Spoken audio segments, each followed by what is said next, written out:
Bila kita keluar rumah, kita naik kita baca ayat kursi 3 kali. Habis kita baca 3 kali ayat kursi, kita hembus depan, kanan, kiri.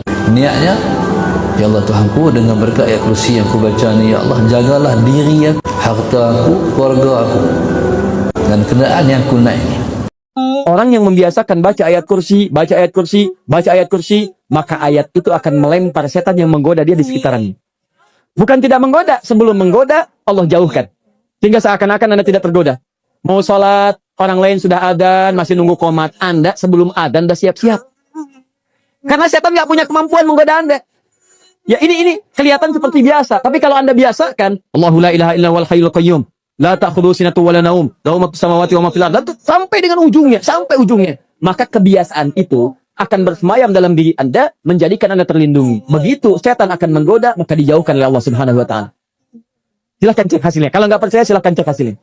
Ayat itu akan melempar setan seketika. Kata Rasulullah SAW, barang siapa yang membaca ayat kursi di setiap akhir sholat wajib, maka tidak ada yang menahannya dari masuk surga kecuali kematian. Apa maksud hadis ini? Maksudnya adalah orang yang setiap kali sholat wajib kemudian dia baca ayat kursi sebagai zikir setelah sholat wajib, maka dijamin pasti masuk surga. Kapan dia mati, langsung surga.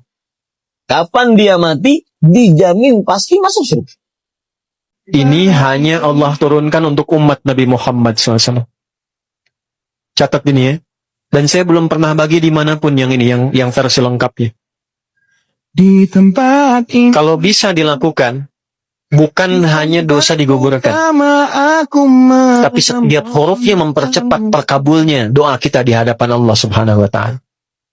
kembali ku datangi tempat Ada 2 surah di dalam Al-Quran dengan yang lain. yang bila 2 surah ini dibacakan, itu setiap hurufnya dihitung bisa berpotensi menggugurkan dosa sekaligus mengabulkan doa-doa yang dimintakan. Sepanjang doa itu baik untuk urusan dunia akhirat kita. Kalau salah satu kurang baik, diperbaiki oleh Allah. Misal, dunia baik tapi akhirat tidak, maka diperbaiki oleh Allah kepada yang lebih baik. Surat pertama Al-Fatihah, surah kedua Al-Baqarah. Aku pun terdiam. Ya. Sebelum doa baca tuh Al-Fatihah sama Al-Baqarah. Berlari ke arah Tapi Al-Baqarahnya tidak dari ayat yang pertama. Kepanjangan. gadis kecil yang milik Cukupkan di ayat 285 persis. sampai ayat 286. 2 ayat terakhir. Di selesai.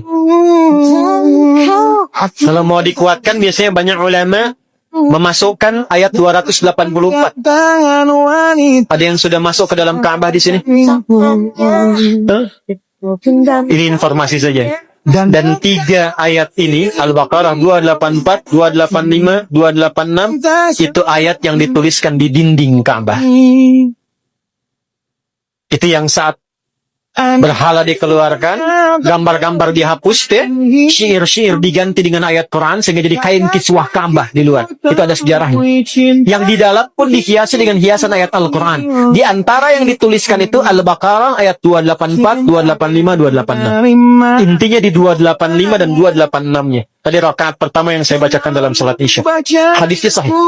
Itu spesial malaikat Jibril turun kepada Nabi Muhammad SAW mengabarkan kabar gembira siapa yang membiasakan membaca Al-Fatihah.